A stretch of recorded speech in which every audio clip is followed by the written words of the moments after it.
एक अधूरी क्लास हमेशा अधूरी जानकारी देती है, इसलिए क्लास को अंत तक देखें। सभी को नमस्कार। मैं Hemlata Verma HC² Hemlata coaching classes में आप सभी का स्वागत करती हूँ।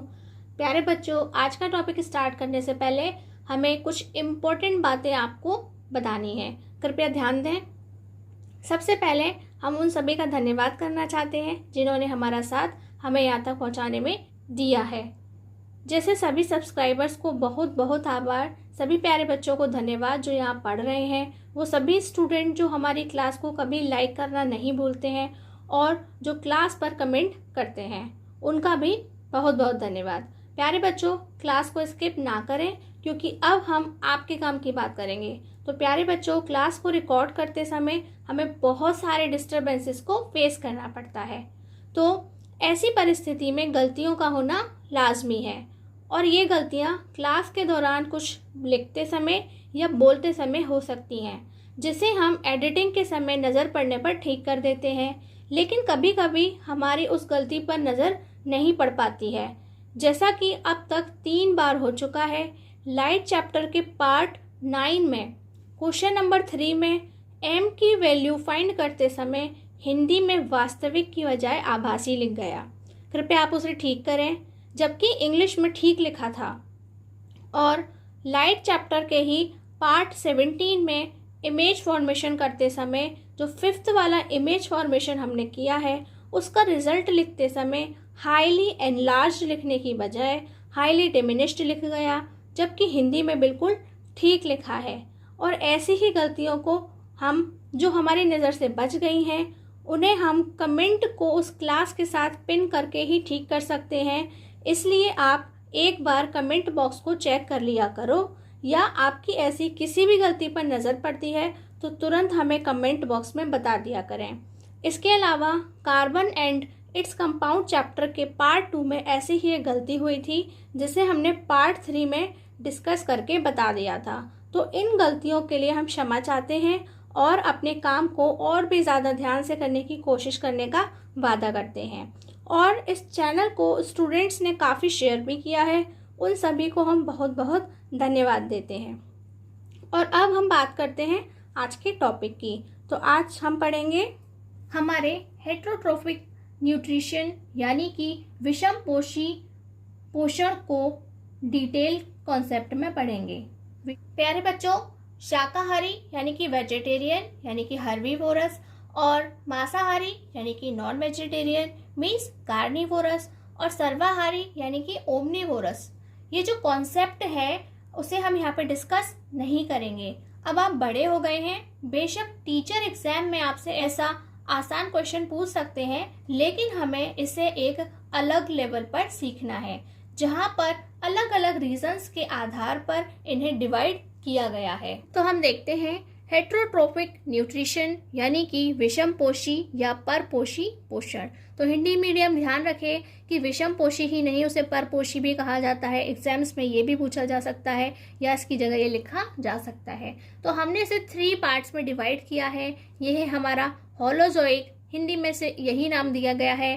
सेप्रोफाइटिक, सेप्रोफाइटिक की जगह आपको कहीं कहीं पर सेप्रोजोइक भी लिखा हुआ मिलेगा, सभी का मीनिंग सेम है। इन्हें कहा जाता है मृतोपजीवी। पैरासाइटिक यानी कि परजीवी, जैसा कि आप जानते ही हैं कि हम पैरासाइट किन्हें बोलते हैं, परजीवों को बोलते हैं, उसी से ये बना है पैरासाइटिक यानी कि परजीवी। अब हमने इन्हें किस आधार पर डिवाइड किया है, उसके लिए हमें इन्हें 1 by 1 अलग अलग पूरा अच्छे से पढ़ना होगा, इनके एग्जाम्पल्स को समझना होगा। और ध्यान देने वाली बात यह है कि एक कॉन्सेप्ट तो ऐसा आएगा यहाँ पर जो आपने रियल लाइफ में कई बार होते हुए देखा लेकिन कभी नोटिस नहीं किया होगा। तो सबसे पहले हम पढ़ते हैं हमारा होलोजोइक न्यूट्रिशन यानी कि होलोजोइक पोषण। तो इसे किस आधार पर डिवाइड किया गया है? Holozoic nutrition is the process of nutrition that takes place in organism which take solid और liquid food inside their body. ठीक है, यानी कि वो जो कुछ भी खाते हैं या पीते हैं, सॉलिड यानी कि ठोस, लिक्विड यानी कि तरल, कोई भी द्रव चीज लेते हैं, जैसे कि इंसान लिक्विड और सॉलिड दोनों खाता है, राइट। हम चाय, दूध, कॉफी, कोल्ड ड्रिंक सभी क्या है, लिक्विड फूड है। पानी सब लिक्विड है और बाकी जो हम खाना खाते हैं वह कैसा होता है, सॉलिड फॉर्म में होता है। तो वह सभी कहाँ जाता है, इनसाइड दियर बॉडी, तो वह हमारी बॉडी के अंदर जाता है। तो सबसे पहले आपको याद रखना है कि जो उन्होंने पहला जो टाइप बनाया है होलोजोइक न्यूट्रिशन यानी कि होलोजोइक पोषण, वह किस प्रकार के एनिमल्स को या फिर क्रीचर्स को अलग किया है। जो कुछ भी वह खाते हैं वह बॉडी के अंदर जाता है। कहाँ जाता है, इनसाइड दियर बॉडी। वे जो भी न्यूट्रिशन ले रहे हैं उसे वो अपनी बॉडी के अंदर लेकर के जाते हैं और बाद में ही उसका वहाँ पर डाइजेशन होता है। होलोजोइक पोषण पोषण की वह प्रक्रिया है जिसमें जीव ठोस तथा तरल भोज्य पदार्थों को शरीर के अंदर ग्रहण करता है।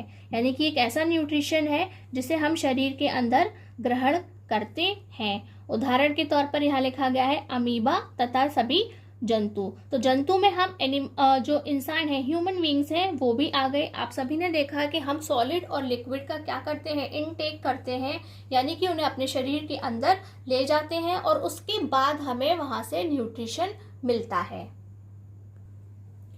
नेक्स्ट है सेप्रोफाइटिक न्यूट्रिशन, यानी कि इसे हम दूसरा नाम इंग्लिश में और क्या बोलते हैं, सेप्रोजोइक न्यूट्रिशन। हिंदी में कहते हैं इसे मृतोपजीवी पोषण। बेटा पोषण लिखना भूल गए हैं, आप लिख लीजिएगा मृतोपजीवी पोषण। तो इंग्लिश में समझते हैं पहले। Saprophytic nutrition is a form of heterotrophic nutrition, यानी कि यह भी क्या है, हमारा जो हेट्रोट्रोपिक न्यूट्रिशन है उसी का ही एक टाइप है। in which some organism make their own food from dead plants, यानी कि ये ऐसे वाले ऑर्गेनिज्म हैं जो अपना खाना कैसे बनाते हैं, make their own food from dead plants, यानी कि जो पौधे मर चुके हैं, dead animals, जो एनिमल्स मर चुके हैं, और अदर डिकम्पोजिंग ऑर्गेनिक मैटर, यानी कि इसके अलावा जो भी क्या है, सड़े हुए कार्बनिक पदार्थ हैं, यानी कि कार्बन से बने हुए सड़े हुए पदार्थ हैं। जैसे कि यहाँ पर हमारी बॉडी भी कैसी होती है, कार्बन की बनी हुई होती है। तो ऐसे वह सभी कार्बन की चीज़ें जो सड़ रही हैं, उनका क्षय हो रहा है, मर गए हैं, प्लांट्स और एनिमल्स मर गए हैं, उन सबको वह खाते हैं। For example fungi, species of bacteria etcetera, यानी कि जो फंगस होती है वह क्या करती है, जो खाना खराब हो जाता है। जैसे आपने कई बार देखा होगा कि जब खाना खराब हो जाता है, कहीं पे बंद हो जाता है या सड़ जाता है, क्योंकि कई बार स्कूल्स में ऐसा देखने को मिलता है कि किसी बच्चे का लंच बॉक्स अगर खो जाए या उनके पेरेंट्स उन्हें लंच बॉक्स देने आते हैं, बच्चे तक नहीं पहुंचता है और वह स्कूल में ही रखा रह जाता है और वह खाना बंद रहते हुए सड़ जाता है और उसमें फंगी लग जाती है। क्या लग जाती है, फंगस लग जाती है। और इसके साथ साथ क्या होता है, स्पीशीज ऑफ बैक्टीरिया। और आपने देखा होगा जहाँ पर भी कोई चीज़ सड़ रही होती है या कोई मरा हुआ जानवर भी आपने देखा होगा, आपने वहाँ पे उसमें काफ़ी सड़न देखी होगी, तो वहाँ पर क्या देखा होगा, काफ़ी बैक्टीरियाज वहाँ पर आकर के उनमें लग जाते हैं। तो ये आपको याद रखना है कि जो दूसरा टाइप है वह किस टाइप के न्यूट्रिशन के लिए है, यानी कि कौन से वह लोग हैं जो इस तरीके का न्यूट्रिशन लेते हैं, उसको हम डिफाइन करेंगे सेप्रोफाइटिक न्यूट्रिशन से, यानी कि मृतोपजीवी पोषण से। हिंदी में देखते हैं, मृतोपजीवी पोषण परपोषी पोषण यानी कि विषम पोषी पोषण का ही एक प्रकार है। परपोषी पोषण और विषम पोषी पोषण एक ही चीज होते हैं, और मृतोपजीवी पोषण जो है वह उसका एक प्रकार है जिसमें मरे हुए पौधे, जानवर या अन्य दूसरे सड़े हुए कार्बनिक तत्वों को कुछ जीव अपना भोजन बनाते हैं। तो आपने देखा कि कुछ जानवर ऐसे हैं, किसे बना रहे हैं, सड़े मरे हुए पौधे, जैसे कि जो मरे हुए पौधे खाते हैं, जैसे कि कुछ जानवर हैं उन्होंने पौधे खा लिए। कुछ बड़े जानवर होते हैं जो क्या करते हैं, दूसरे छोटे जानवरों को खाते हैं और सड़ा हुआ ही खाते हैं, ठीक है, उन्हें मरा हुआ जो मिल जाता है वो उसे ही खाते हैं, खुद से शिकार नहीं करते हैं। या अन्य दूसरे सड़े हुए कार्बनिक तत्वों को, या फिर ऐसा कुछ भी जो कार्बन का बना हुआ है, वह ऐसे मटेरियल को ही हमेशा अपना भोजन बनाते हैं। फॉर एग्जाम्पल यहाँ लिखा है कवक। फंगी जो है, फंगस जो है, उसे हम कवक कहते हैं हिंदी में। तो आपको याद रखना है, और हमने आपको भी बताया भी कि जो फंगस होती है, जब हमारा खाना सड़ जाता है, खराब हो जाता है, तो उसमें फंगस लग जाती है। इसके अलावा आपने ब्रेड में भी फंगस को देखा होगा, उसमें जो आपको लाल, हरे, पीले कुछ डॉट्स और पॉइंट्स दिखाई देते हैं ब्रेड के अंदर, तो वह भी क्या है, एक फंगस का ही टाइप होता है। और इसके अलावा क्या कहेंगे, जीवाणुओं की प्रजातियां। तो कुछ जीवाणु ऐसे होते हैं जो क्या करते हैं, सड़े मरे गले ऐसे ही खाने को खाते हैं। ठीक है, मतलब सड़े गले जो भी चीज़ें होती हैं जिनका क्षय हो रहा होता है, उनको ही वह अपना भोजन बनाते हैं। इसके अगर हम और एग्जांपल्स की बात करें तो आपको पता होगा यीस्ट। यीस्ट क्या होता है, खाने को, कोई भी चीज़ अगर हमें तुरंत बनानी है, सड़ा करके बनानी है, तो हम उसमें यीस्ट डाल देते हैं। हम यीस्ट का पैकेट लेते हैं और उसे गर्म पानी में थोड़ी देर रखते हैं और अपने उस सामग्री में उसे डाल देते हैं, जिससे हमें कोई डिश बनानी होती है। या फिर आप घर में डोसा बनाते हैं, क्या बनाते हैं, डोसा बनाते हैं, उसमें खमीर उठाते हैं, तो जो खमीर है उसे ही हम यीस्ट कहते हैं। तो हम भी क्या करते हैं, ऐसी चीज़ को खाते हैं। तो आपने नोटिस किया कि हम क्या खाते हैं, डोसा खाते हैं, तो डोसा में भी क्या होता है, यीस्ट यानी कि खमीर होता है, और वह भी क्या होता है, सड़ा हुआ भोजन होता है। क्या होता है, सड़ा हुआ भोजन होता है। चलिए अब हमारा थर्ड टाइप देखते हैं, पैरासाइटिक न्यूट्रिशन यानी कि परजीवी पोषण। Parasitic nutrition is a form of heterotrophic nutrition in which some organisms derive nutrition from plants or animals without killing them। ठीक है, पहले इतना ही समझिए कि पैरासाइटिक न्यूट्रिशन कौन सा होता है, जहां पर वह हेटरोट्रोफिक न्यूट्रिशन का एक टाइप भी है, और वह क्या करता है, ऑर्गेनिज्म, सम ऑर्गेनिज्म ड्राइव यानी कि वह बनाते हैं। कैसे बनाते हैं, न्यूट्रिशन फ्रॉम प्लांट्स और एनिमल्स, वो प्लांट्स और एनिमल्स को लेते हैं और विदाउट किलिंग देम, वह उन्हें बिना मारे उनसे अपना पोषण ले लेते हैं। तो देखिए कितनी अजीब सी बात है कि वह उन्हें मार भी नहीं रहे हैं, है ना। ऊपर तो ये था जो हमने मृतोपजीवी पढ़ा, उसमें वह मरे हुए का ही इस्तेमाल कर रहे थे, और उससे पहले जो होलोजोइक था वो भी बिल्कुल अलग था। उसमें बोल रहे थे कि हम जो भी खाते हैं वो इनसाइड द बॉडी जाता है, ठीक है, वो बॉडी के अंदर जाता है। लेकिन ये बिल्कुल नया है कि ये प्लांट्स और एनिमल्स को से ही अपना फूड लेते हैं, लेकिन विदाउट किलिंग देम, उन्हें नहीं मारते हैं। तो कैसे लेते हैं, where an organism known as a parasite. तो जो ऑर्गेनिज्म है जिससे जो अपना फूड बना रहा है प्लांट्स और एनिमल्स को, हम उसे पैरासाइट कहते हैं। क्या कहते हैं, पैरासाइट कहते हैं। Lives on the body surface और inside the body of another type of organism. तो वह क्या करता है, किसी दूसरे organism, another type of organism means किसी दूसरे ऑर्गेनिज्म, दूसरे ऑर्गेनिज्म से मतलब क्या है कि प्लांट या एनिमल, वह उसकी बॉडी के सरफेस पर जाकर बैठ जाता है या फिर उसकी बॉडी के अंदर ही चला जाता है।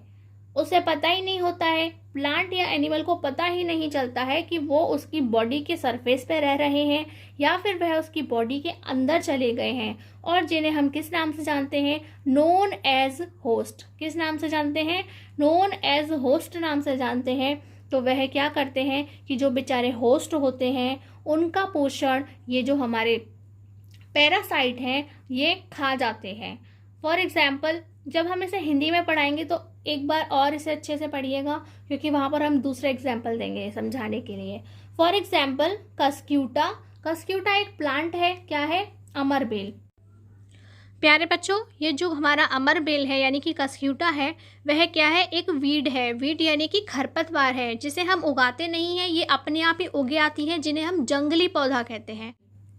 तो ये जो प्लांट है वह भी क्या करता है, दूसरे जो प्लांट्स होते हैं उनका न्यूट्रिशन छीन लेता है। अब प्लांट होकर के ये दूसरों का न्यूट्रिशन क्यों छीनता है, तो क्योंकि यह एक ऐसा प्लांट है, एक ऐसा प्लांट है जिसके अंदर क्लोरोफिल नहीं पाया जाता है, और जब क्लोरोफिल नहीं होगा तो ये फोटोसिंथेसिस नहीं कर सकते हैं, अपना खाना खुद नहीं बना सकते हैं। इसलिए ये जो आसपास जितने भी प्लांट्स लगे हुए होते हैं उनको ही जो सॉइल होता है उनके ही ज़मीन के अंदर से ही उनका सारा न्यूट्रिशन छीन लेते हैं, और आसपास के जो सारे प्लांट्स हैं वह कमज़ोर हो जाते हैं, दुर्बल हो जाते हैं, क्योंकि इनका सारा पोषण ये ले लेता है।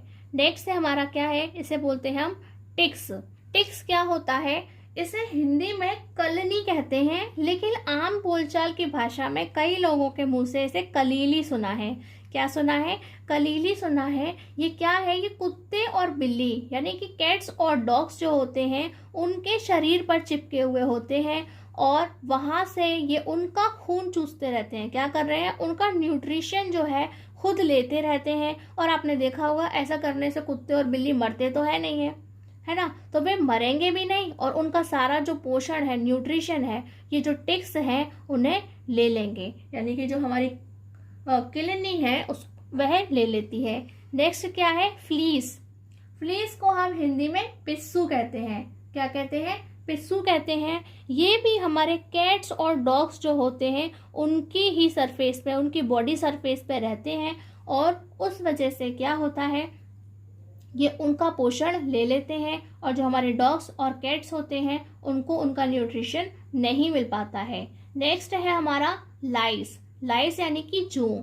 आप सभी जानते हैं कि जो छोटे बच्चे होते हैं उनकी बॉडी में क्या होता है, वे काफ़ी खेलते कूदते हैं और उन्हें काफ़ी पसीना आता है, और गंदगी के कारण भी उनके सिर में छोटी छोटी लाइस हो जाती हैं, और वह भी क्या करती हैं, बच्चों का खून चूसती हैं। क्या करती हैं? बच्चों का जो न्यूट्रिशन है उसे छीन लेती हैं, और वह उसे अपना फूड बना लेती हैं। नेक्स्ट है हमारा लीचेस। जो लीच होती हैं वह क्या होती हैं, हिंदी में हम उन्हें जोंक कहते हैं। क्या कहते हैं? जोंक कहते हैं। यह भी क्या करती है, इंसान के शरीर से चिपक जाती है। क्या करती है? ये इंसान के शरीर से चिपक जाती है, और उनका सारा जो खून है उसे चूसती रहती है, और आसानी से शरीर से छूटती नहीं है। And tapeworm. टैपवर्म क्या होता है? ये कीड़े होते हैं। क्या होते हैं? ये छोटे और बड़े सभी प्रकार के मनुष्य जानवरों के अंदर पाए जाने वाले कीड़े होते हैं। ऐसा नहीं है जो कहते हैं ना कि जो वर्म होते हैं वे बच्चों के ही होते हैं, तो जो टैप वर्म होते हैं वे सभी के हो जाते हैं। चाहे आपकी एज कितनी भी हो, आपको टैप वर्म हो सकते हैं। और ये जो होते हैं एक रिबन जैसे होते हैं। तो आपने देखा होगा कि जो रिबन होती है उसकी क्या होती है, एक अपनी ब्रेथ होती है। उसी प्रकार से ये भी कुछ चौड़ाई लिए हुए लंबे लंबे, बहुत लंबे तक जाते हैं, और ये शरीर के अंदर जाने के बाद और ये क्या करते हैं, हमारा सारा पोषण खुद खा लेते हैं, और अपने आप को स्ट्रॉन्ग और हेल्दी बनाते जाते हैं, और हमें वीक करते जाते हैं। प्यारे बच्चों, जब आप इस टॉपिक को पढ़ेंगे तो आपको हो सकता है ये टॉपिक, ये जो हमने पूरे डिफाइन इसे किया है, वह काफ़ी कम शब्दों में मिल जाए, लेकिन जो हमने इसे तैयार किया है उसमें भले ही शब्द कम नहीं है, लेकिन पूरे कंप्लीट सेंस के साथ में हमने उसे लिखा है। तो आप कोशिश करिएगा कि आप इसे पूरा ही तैयार करें, ये ना सोचें कि ये काफ़ी बड़ा हो गया है। बच्चों, हमारे इस चैनल पर ऑनलाइन आपको पढ़ने के लिए कोई फीस नहीं देनी होती है, क्योंकि हमने कोई भी क्रैश कोर्स ऑर्गेनाइज नहीं किया है। इसलिए कृपया करके आप हमारी गुरु दक्षिणा का ख्याल रखें। इसलिए हमारे जो भी आप वीडियोस या क्लासेस को देखते हैं उन्हें लाइक करना ना भूलें, उन पर कमेंट करना बिल्कुल ना भूलें। कुछ बच्चे ये भी कहते हैं कि उनके पास इतना समय नहीं होता, इंटरनेट नहीं होता है कि वह हर वीडियो को लाइक या कमेंट कर पाएँ। तो हम जिस दौरान आपसे डिमांड करते हैं, आप ठीक उसी समय जाकर भी हमारे लिए एक कमेंट कर सकते हैं और लाइक कर सकते हैं। इसके साथ ही आप कोशिश करें कि हमारे आसपास जो भी ऐसे लोग हैं जो आपको बहुत प्यार करते हैं, आपकी बात मानते हैं, आप उनसे हमारा चैनल सब्सक्राइब करवा सकते हैं।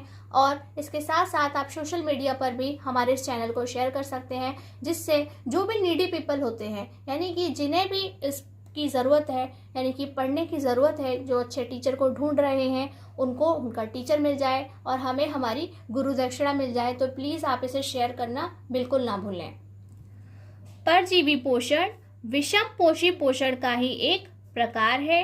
जिसमें कुछ जीव पौधे और जंतुओं को बिना मारे उनसे पोषण प्राप्त करते हैं। तो आपने देखा, ऊपर भी हमने बताया था कि जो परजीवी होते हैं वह कैसे होते हैं कि पौधे और जंतुओं को मारे बिना उनसे पोषण प्राप्त कर लेते हैं। ठीक है, खाते क्या हैं, उन्हीं का हिस्सा खाते हैं। जहां एक जीव परजीवी के रूप में जाना जाता है। तो प्यारे बच्चों, आपको पता होगा कि ये जो परजीवी है हम उसे गेस्ट बोल सकते हैं। क्या बोल सकते हैं, गेस्ट बोल सकते हैं, यानी कि मेहमान बोल सकते हैं। लेकिन ये कैसा मेहमान है, एक बिन बुलाया मेहमान है। किसी भी पौधे या जानवर ने इससे नहीं कहा था आओ और हमारा पोषण है, उसे आके खा जाओ। वैसे तो हम बहुत हॉस्पिटेबल्स होते हैं, यानी कि जो हिंदुस्तानी होते हैं वह क्या कहते हैं, अतिथि देवो भव, यानी कि जो भी हमारे घर पे मेहमान आता है हम उसकी खूब खातिरदारी करते हैं। लेकिन ये कैसा मेहमान है, इसे बुलाया नहीं जाता है, यह अपने आप अपना पेट भरने के लिए आ जाता है और इसे ही हम क्या कहते हैं, परजीवी कहते हैं। तो ये हमारे लिए क्या है, एक बिन बुलाया हुआ मेहमान है और जिसकी खातिरदारी हम तो नहीं करते हैं, लेकिन ये अपनी खातिरदारी खुद ही कर लेता है। शरीर की सतह पर या किसी अन्य प्रकार के जीव जिससे हम मेजबान के रूप में जानते हैं। किससे जानते हैं, यानी कि ये जो प्लांट हैं, यानी कि पौधे हैं और जंतु हैं, उन्हें क्या कहते हैं, जो हमारी खातिरदारी करते हैं हम उन्हें मेजबान कहते हैं। क्या कहते हैं, मेजबान कहते हैं। और इंग्लिश में हम इन्हें होस्ट बोलते हैं। तो आपने सुना होगा ना, होस्ट और गेस्ट, यानी कि मेजबान और मेहमान, जिसे हम मेजबान के रूप में जानते हैं कि शरीर के अंदर रहता है।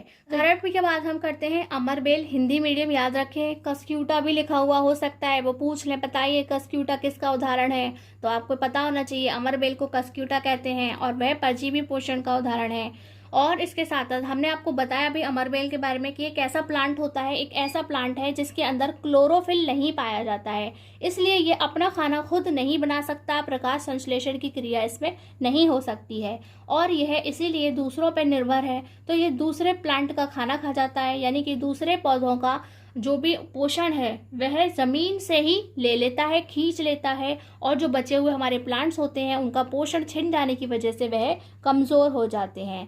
उसके बाद दूसरी बात है किलनी। किलनी क्या है, जिसे हम आम भाषा में कलीली भी बोलते हैं। ये जो कलीली या किलनी है वह क्या है, जो कुत्ते और बिल्लियों के शरीर पर चिपकी हुई गोल गोल सी आपको दिखाई देती हैं। दूर से देखने पे ये गोल गोल ही दिखाई देती हैं। ये उनका खून चूसती हैं। क्या करती हैं, उनका खून चूसती रहती हैं, उन्हें नुकसान पहुंचाती रहती हैं, लेकिन ये उन्हें ऐसा करने से मर नहीं सकते। जो हमारे कैट और डॉग हैं, ऐसा करने से वह मरते नहीं हैं और ये अपना खाना भी बना लेती हैं उनको।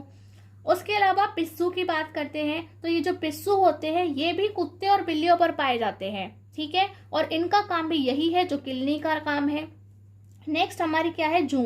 बच्चों के सिर में क्या हो जाते हैं, जूं हो जाते हैं, गंदगी से हो जाते हैं, पसीने से हो जाते हैं। ये जूं भी क्या करते हैं, हमारे बच्चों का, हमारे प्यारे प्यारे बच्चों का खून चूसते रहते हैं और अपने आप को बड़ा बना लेते हैं। इसके अलावा हमारा है लीच। लीच को हम हिंदी में जोंक कहते हैं। तो ये जो जोंक होती है वह क्या होती है, ये शरीर से चिपक जाती हैं। ये कुछ लंबी लंबी सी गिलगिली सी देखने में होती हैं और ये रेड कलर की या कुछ डार्क ब्लैक जैसे कलर की लगती हैं और ये खून चूसती हैं और ये उस जगह से चिपक जाती हैं और इंसान को आसानी से शरीर को छोड़ती नहीं है और उस समय इंसान को बहुत तकलीफ होती है जब ये उनका खून चूस रही होती हैं। तो ये भी इंसान यानी कि जो हमारे प्लांट्स और एनिमल्स हैं उनको बिना मारे अपना पोषण बना लेती हैं।